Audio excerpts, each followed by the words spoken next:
In May 1945, the Nazis surrendered, and the war in Europe was over.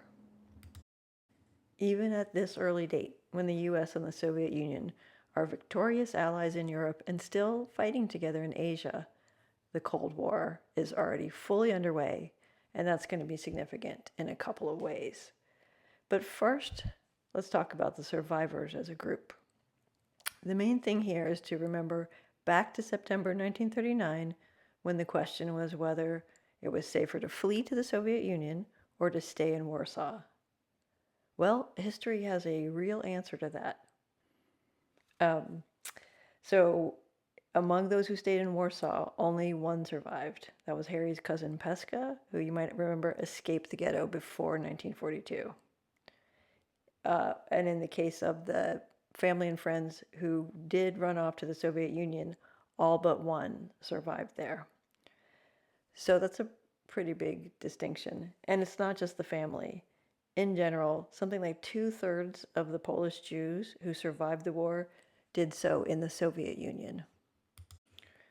But now in 1945, the question was, where should they go?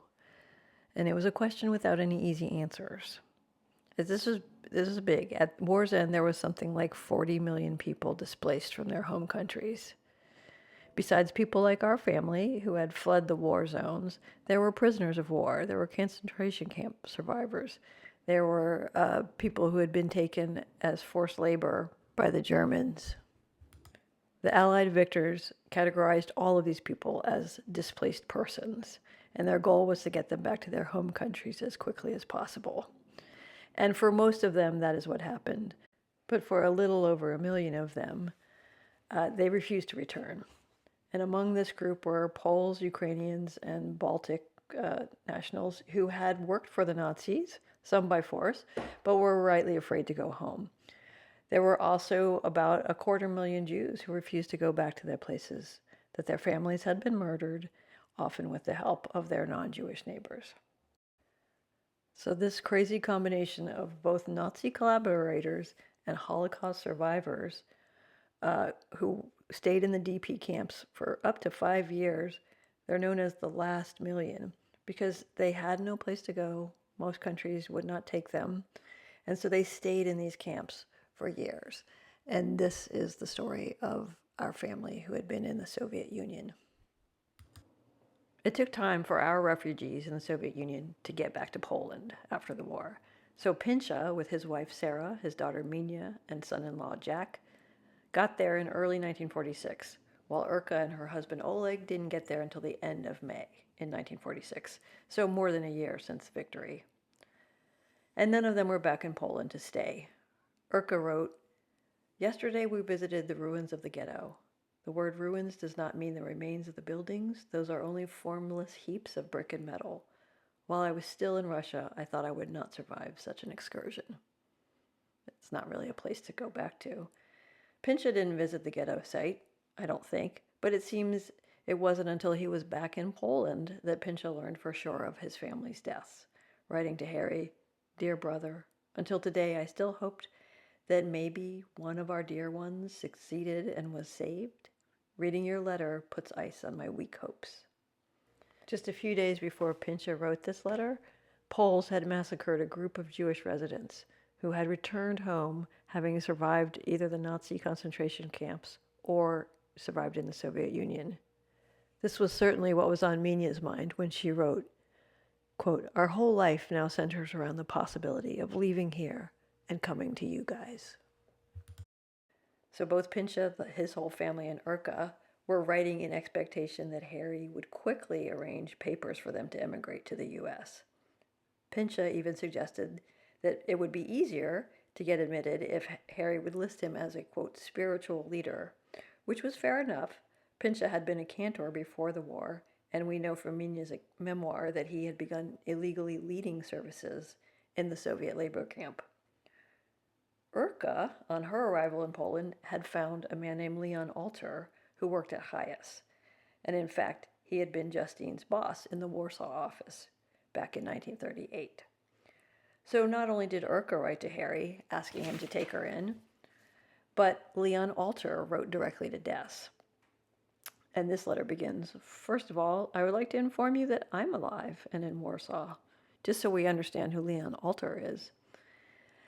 And then he got to Urka's case, directing Harry and Des to pay $2,000 for Swedish transit visas since the American consulate was closed and the only way to the US at that point was through Sweden.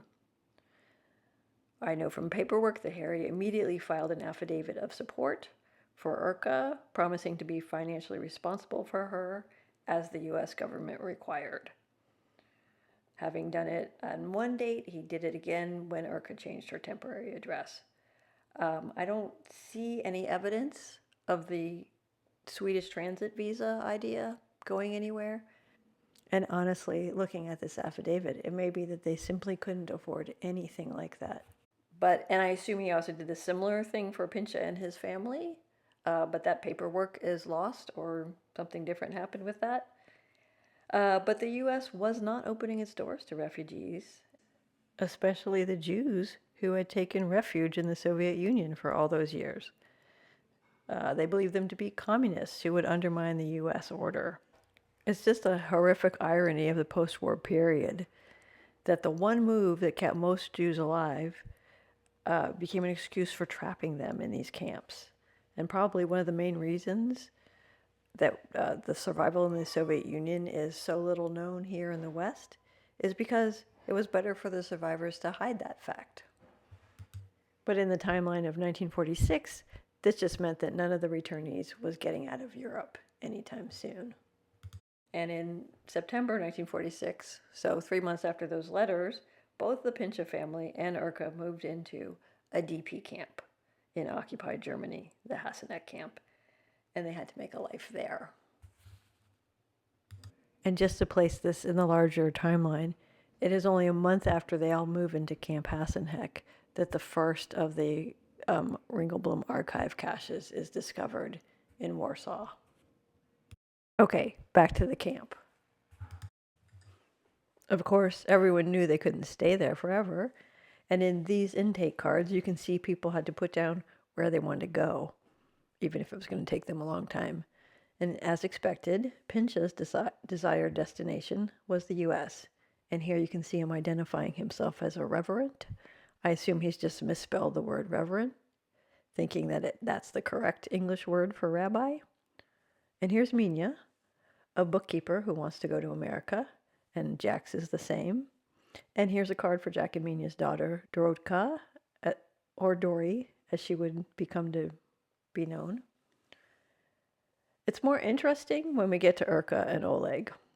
Here's Oleg, registering on the same day in September 1946 as Pincha and Minya and Jack.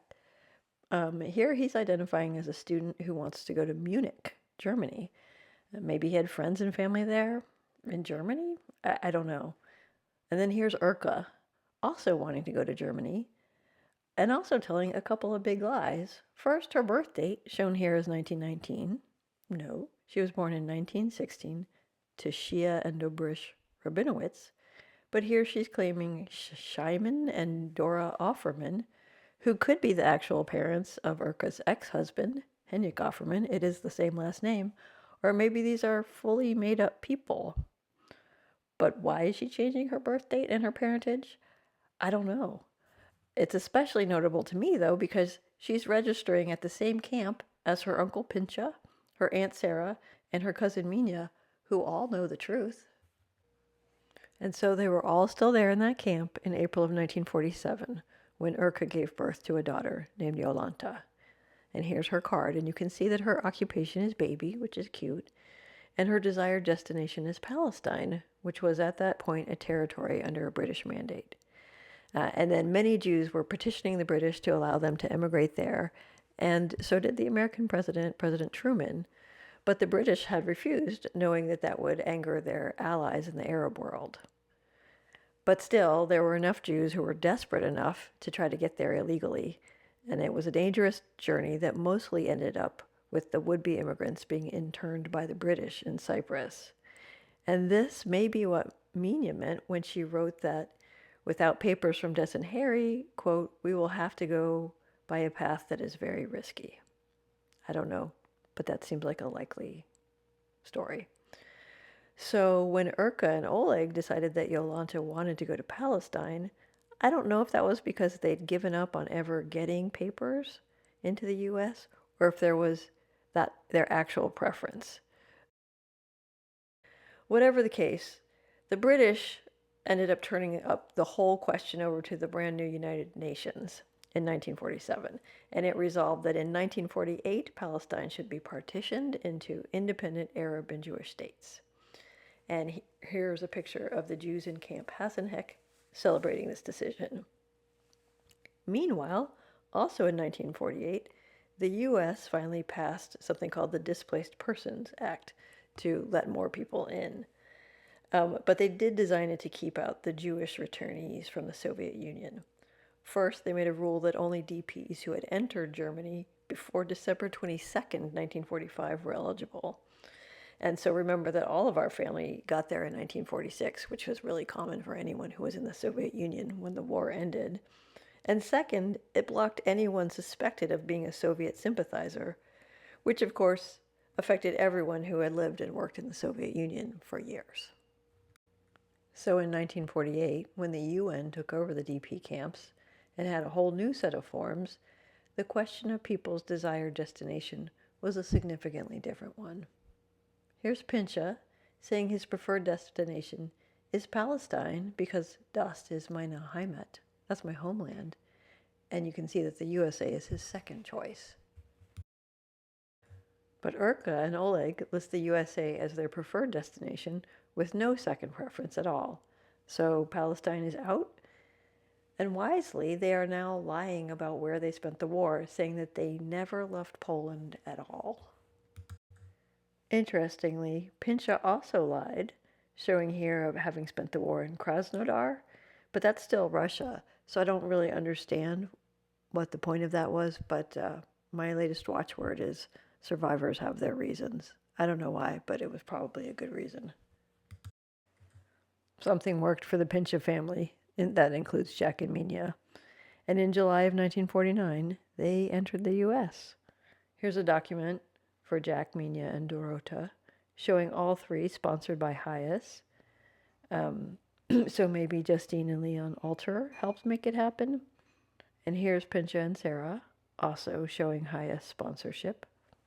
This document also notes that they are non-quota, meaning that they were not subject to the usual restrictions. I imagine that none of this was possible without the personal connections that both Justine and Des had made in their years working for Hyas, but I don't know that either. It's kind of funny that Mina's husband, Jack, most definitely had been in the Communist Party, and somehow they slid by. So it's only Urka and Oleg that were really stuck. And I think they were down to like the last 1,000, maybe, not the last million. And here's what I know. In 1949, the year that the Pincha family got to the U.S., Camp Hassenheck was closed, and Urka and Oleg moved to a nearby camp, Camp Jäger Kaserne.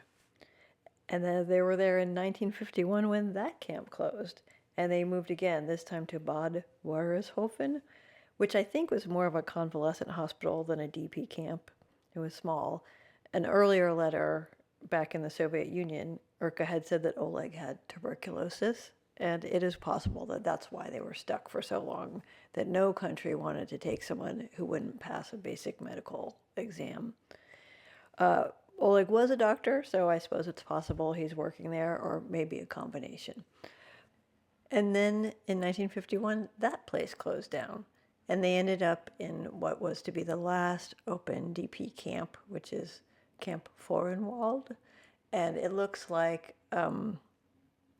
Oleg actually was a doctor at the Krankenhaus Forenwald, so at the hospital. And then finally, in August of 1953, when everything is ending, they finally emigrated to Israel.